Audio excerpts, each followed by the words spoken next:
Today we in the last session of 5 minutes in experiencing God, and I want to speak to us today about adjusting our lives to Christ. In 1 Kings 19 we read about Elijah coming and calling Elisha by putting his mantle on Elisha, and Elisha comes and says, before I follow you completely, just give me a chance. And he says in verse 21, And Elisha returned from following him and took the yoke of oxen and sacrificed them and boiled their flesh with the yokes of the oxen and gave it to the people, and they ate. Then he arose and went after Elijah and assisted him. Elisha knew he had to make a definite decision. And my first question to you is, are you really following Christ? Did you make a definite decision to follow him? And Jeanne.C gives an illustration which I want to use. And this is the illustration. The question is, if our life was a motor car, where would Jesus be? Now that's quite a question. Is he in the car or is he not in the car? Is he in your life or is he not in your life? If he's in your life, the next question would be, where is he? You see, many people come on a Sunday to church, they park their car, their life car, and they go to the back, they open up the boot and they say, okay, Jesus, you can get out now.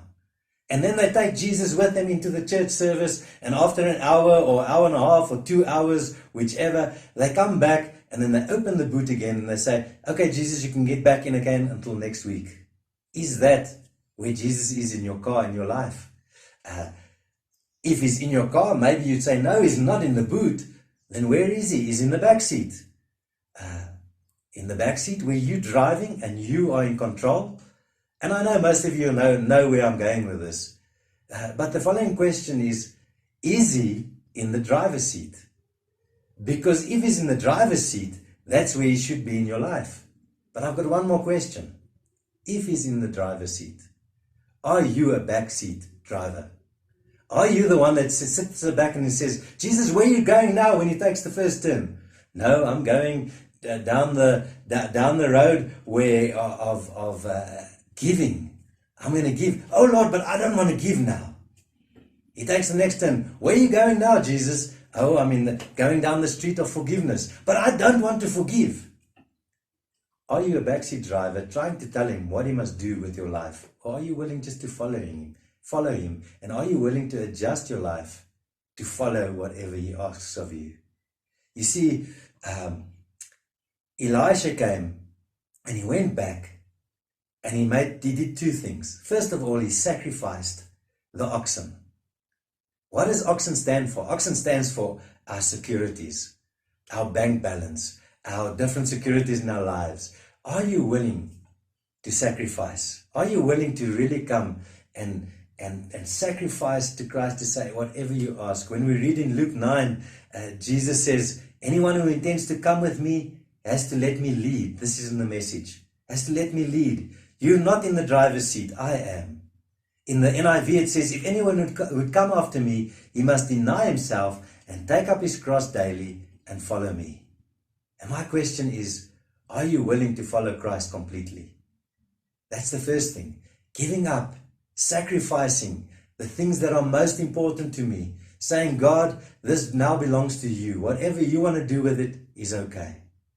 And then the second thing I want to ask, what Elisha did, which I want to ask, are you willing to do, is he took the yoke and he used the yoke for burning wood to sacrifice the oxen.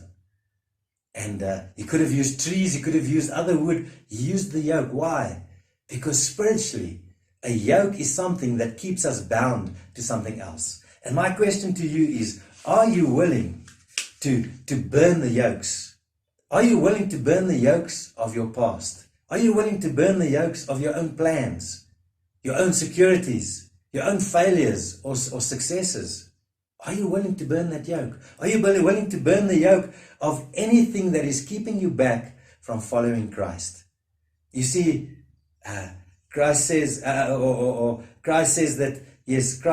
we need to love him more than we love our family.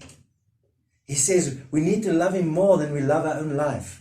So are you willing to burn the yoke of achievements, maybe even hurts, unforgiveness, sin in your life? That's what God is asking you. You need to adjust your life by giving up and following Him completely. May God bless you for the rest of your life as you take all these parts of the 5 minutes of experiencing God and make them part of your own life. Have a wonderful time.